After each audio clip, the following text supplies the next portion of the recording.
PVR आपकी screen पे 1732 पे आके ट्रेड करता हुआ, और अब आप देख लीजिए कि टीसीएस आपकी स्क्रीन पर 3505 हो गया। तो शैल जी, आज टीसीएस ने, आप समझ लीजिएगा कि एक जिस दिन रिजल्ट्स आए थे उसके बाद 8 अक्टूबर के बाद पहली बार एक सबसे बड़ा इंट्राडे पुलबैक जनरेट किया। अभी भी 100 डीमा के नीचे है शैल जी, लेकिन आज इसने वो 28 अक्टूबर की हैवी सेलिंग वाली, जो कहते हैं ना हैवी सेलिंग वाली जो कैंडल है, उसको कुछ हद तक कंपनसेट करने की कोशिश करी।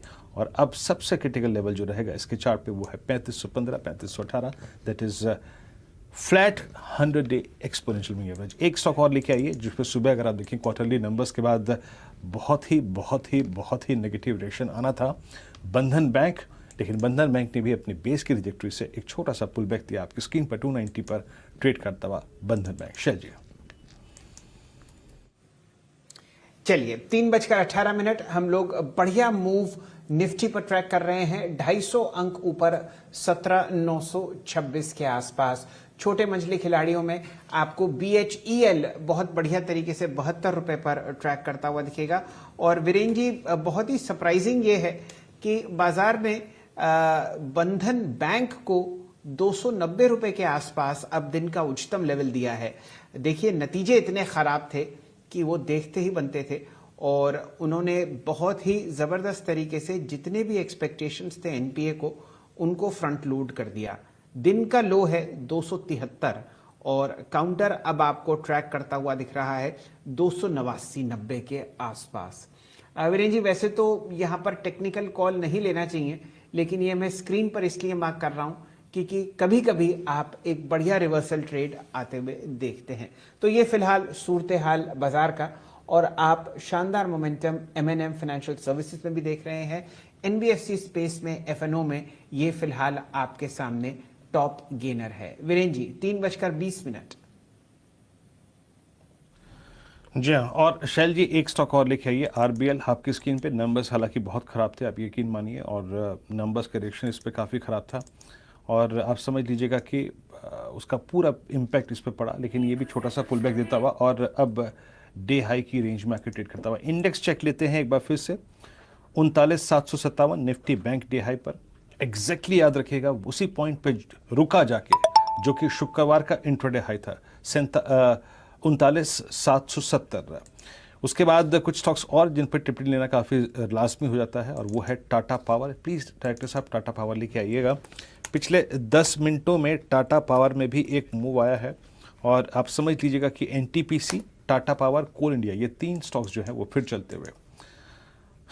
चार्ट अच्छा है, चार्ट इस लिहाज से अच्छा है कि शुक्रवार और आज के पुलबैक में इसने एटलीस्ट अपने वो 20 अक्टूबर से लेकर जो अब तक की प्राइस चैनल थी ना, उसमें अपने आप को फिर समेट लिया है। आशीष, टाटा पावर पे कल मॉर्निंग में नजर रही? आई थिंक BTST तो नहीं बनता यहाँ पे, थोड़ा रिस्की होगा, लेकिन कल मॉर्निंग में नजर रही क्या आपकी इस स्टॉक पे?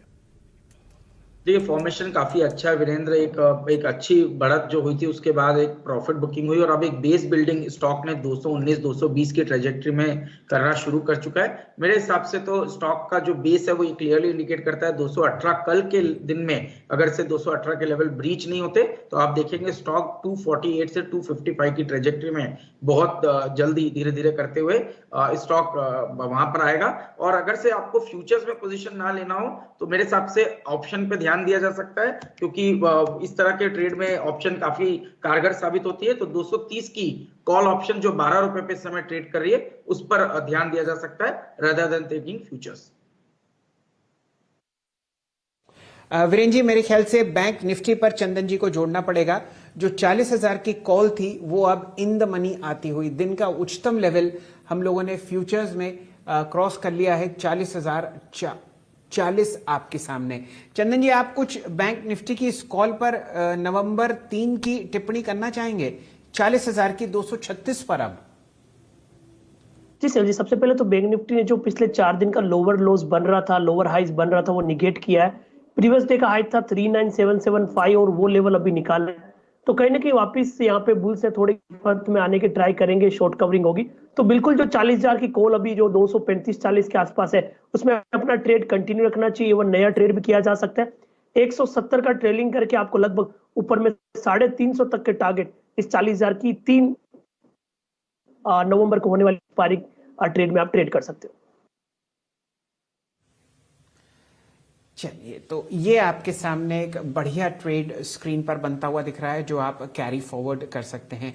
इसी तरीके से 18,000 की नवंबर 3 की हम लोग एक लॉन्ग कॉल असित जी द्वारा ट्रैक करते हुए दिख रहे हैं और बढ़िया मोमेंटम में अब बैंक निफ्टी आता हुआ। अभी भी बाजार बंद होने में समझिए 8 मिनट हैं, तो इंडिविजुअल स्टॉक फ्यूचर्स भी आप ध्यान दे सकते हैं। चंदन जी, एक पसंदीदा बैंक प्राइवेट या पब्लिक स्पेस में जो बैंक निफ्टी का हिस्सा है जिस पर आप एक व्यक्तिगत लॉन्ग कॉल सजेस्ट करेंगे? बिल्कुल, देखिए हमारा रुझान यहाँ पे एसबीआई पे रहेगा और एसबीआई हमारा एक दिवाली पिक भी है। मेरा सब मानना है कि पीएसयू में एसबीआई परफॉर्म करेगा, बैंक निफ्टी चले या नहीं चले, इस काउंट में बहुत बड़ा आउट परफॉर्मेंस देखने को मिलेगा। तो यहाँ पे मेरा एक पॉजिटिव बायस है। In fact trading as well as the positional point of view से काउंटर में ट्रेडिंग और इन्वेस्टमेंट की सलाह रहेगी। इमीडिएट ट्रेडिंग की बात करें तो 505 का सपोर्ट है, 535 तक के टारगेट बनेंगे। पोजिशनल बात करते हो तो 488 का स्टॉप लॉस है, ऊपर में 600 रुपए के टारगेट के लिए। तो एसबीआई मुझे अच्छा लग रहा है और ये बैंकिंग में आउट परफॉर्म करता हुआ नजर आएगा। यहां पर आप कोई कॉल सजेस्ट करेंगे लॉन्ग साइड पर? बिल्कुल, एसबीआई में कॉल लिया जा सकता है। अभी आप देखोगे इसमें नीचे में पुट राइटिंग हो रही है 500 की, जो इंडिकेट कर रही है कि बेस हायर तरफ शिफ्ट हो रहे हैं। तो यहाँ पे मैं 530 की कॉल को ट्रेक कर रहा हूँ। एसबीआई 530 की कॉल है जो अभी 20 रुपए के आसपास चल रही है। यहाँ पे आप 15 रुपए के स्टॉप लॉस से ले सकते हो, ऊपर में 30 रुपए के टारगेट के लिए।